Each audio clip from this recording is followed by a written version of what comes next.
साहेब, या ठिकाणी संबंध महाराष्ट्रामध्ये अनेक संघटना, सामाजिक संघटना आहेत की ज्या वंचित बहुजनांचं नेतृत्व करण्यासाठी या महाराष्ट्रामध्ये सत्ताधाऱ्यांच्या सारीपाटा सोबत जात आहेत. आपण देखील सत्तेच्या सोबत आहात, परंतु या सोलापूर शहरामध्ये रिपब्लिकन सेनेच्या माध्यमातून कोणतेही संघटन त्या ठिकाणी नव्हतं किंवा कार्यान्वित नव्हतं. तर आज आपण या ठिकाणी कोणत्या उद्देशानं रिपब्लिकन सेनेचा कार्यक्रम या ठिकाणी घेतला? आज रिपब्लिकन सेनेमध्ये मला आपल्याला सांगावं वाटतं की PRPचे सर्वच प्रमुख कार्यकर्ते आज रिपब्लिकन सेनेमध्ये आलेले आहेत आणि त्यामुळे सोलापूर शहरामध्ये आज आंबेडकरी चळवळीची आणि खास करून रिपब्लिकन सेनेची एक ताकद प्रचंड मोठ्या संख्येने वाढलेली आहे. आम्ही सचिव म्हणून PRPचे माजी प्रदेश अध्यक्ष युवाचे सोमनाथजी भोसले यांना आमच्या पक्षाचे प्रदेश सचिव म्हणून त्याची नियुक्ती करण्यात आलेली आहे. त्याचबरोबर जिल्ह्याचे अध्यक्ष म्हणून ज्यांनी काम आतापर्यंत केलं ते अमित कांबळे यांची आम्ही आज रिपब्लिकन सेनेचे सोलापूर लोकसभा क्षेत्राचे प्रमुख या पदी नियुक्ती केली आणि त्याच्याबरोबर असंख्य कार्यकर्ते आले. हळूहळू दोघंही त्या सर्व कार्यकर्त्यांना देतील आणि वेगळ्या पदावरती देतील आणि हे करण्याचं कारण म्हणजे आंबेडकरी चळवळ गतिमान करण्याचा आमचा प्रयत्न आहे.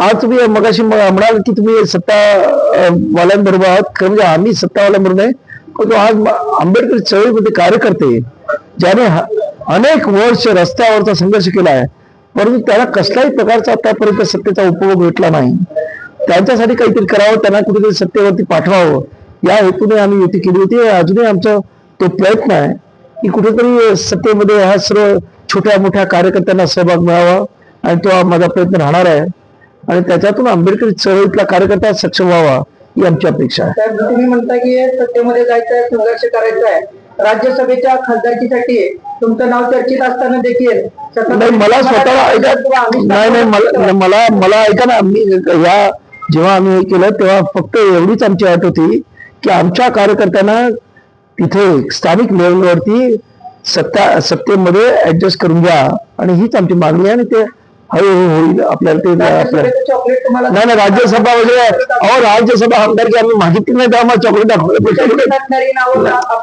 चर्चेत पत्रकार मंडळी कोणाची नावं घेत राहतात ती त्यांची म्हणजे त्यांचा विचार करण्याची वेळ असते, त्यांचं आकलन असतं. राजकारणामध्ये जर मला आमदार आणि मंत्री व्हायचं असतं तर मी हिंदूंचं प्रचंड मोठं आंदोलन केलं, त्यावेळेस मला मंत्रिपदाचा ऑफर होता, त्यावेळेस मी गेलो नाही. त्यामुळं हे मंत्री आमदारपद हे आंबेडकर नावाच्या पुढे फार खुजे आहे. आज देशामध्ये आम्हाला प्रचंड म्हणजे मंत्री जोपर्यंत मंत्री असतो तोपर्यंत किंमत असते, नंतर कोणत्या आजूबाजूला नसतं. पण आज आमच्याकडे काही नसताना सुद्धा आज एवढी जनता आमच्या मागे आहे, हे मोठं आमचं म्हणजे आमचं मोठं भाग्य आहे असं मी समजतो. साहेब, आणखी एक प्रश्न होता की लोकसभेमध्ये त्या ठिकाणी आरक्षणाच्या वर्गीकरणासाठी त्या ठिकाणी घाट मांडला जातोय, त्यासाठी तुम्ही एक SC घटकाचा मुख्य घटक म्हणून त्या ठिकाणी आवाज उठवणार का सत्ताधाऱ्यांच्या? नाही, आमचा विरोध आहे. आपण पाहिलं असेल सोशल मीडियातून मी विरोध करत आहे आणि जिल्ह्यामध्ये आमचे कार्यकर्ते या उपवर्गीयांच्या विरोधामध्ये परिषदा घेत आहेत. SC मध्ये असणाऱ्या सर्व समुदायांना समजवण्याचा प्रयत्न करत आहेत की उपवर्ग हे SCच्या असणाऱ्या एकीकरणाला कुठेतरी बाधा आणतंय, आपसामध्ये वाद नको आहेत, हा आमचा प्रयत्न आहे.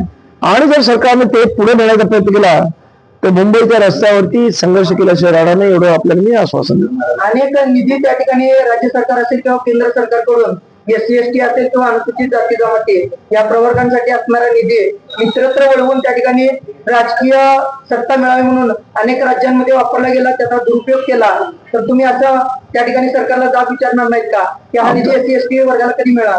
आमचं तेच म्हणणं आहे की आता हे उपवर्गीकरण करण्यापेक्षा तो निधी जर योग्य पद्धतीने वापरला तर SC मधल्या ज्या काही जाती पाठीमागे राहिल्या असं त्यांचं म्हणणं आहे, त्यांना खऱ्या अर्थाने पुढे आणता येईल आणि त्यासाठी तो निधी वापरावा ही आमची प्रमुख मागणी. मग मी भाषणामध्ये पण ते सांगितलेलं आहे.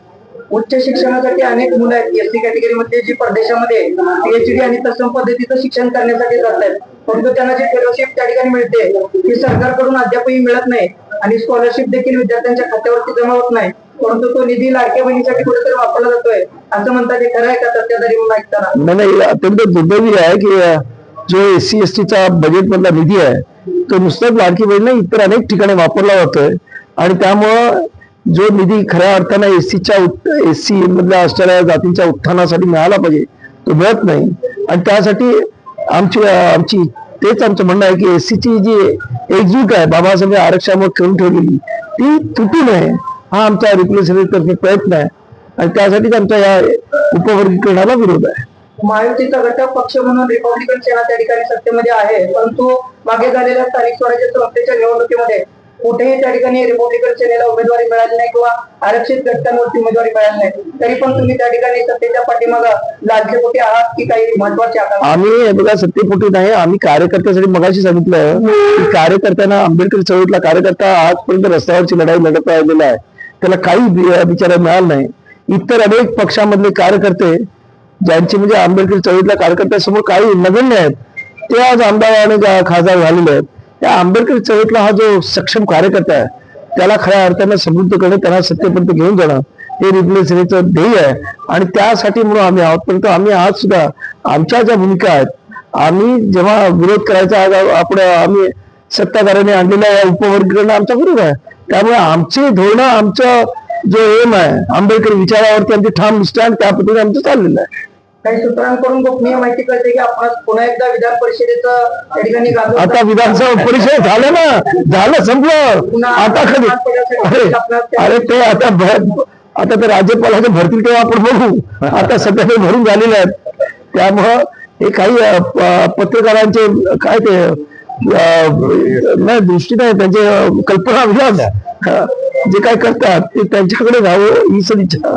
सोलापूर शहर आणि जिल्ह्यामध्ये येणाऱ्या काळात आपली ताकद वाढेल की आपण कोणासोबत पुन्हा एकदा छोटी मोठी युती करून त्या ठिकाणी संघटनेमध्ये आपण नाही, छोटी मोठी युतीचं नाही, कार्यकर्त्यांसाठी योग्य असेल ते कार्यकर्त्यांच्या विचाराने आम्ही निर्णय घेऊ.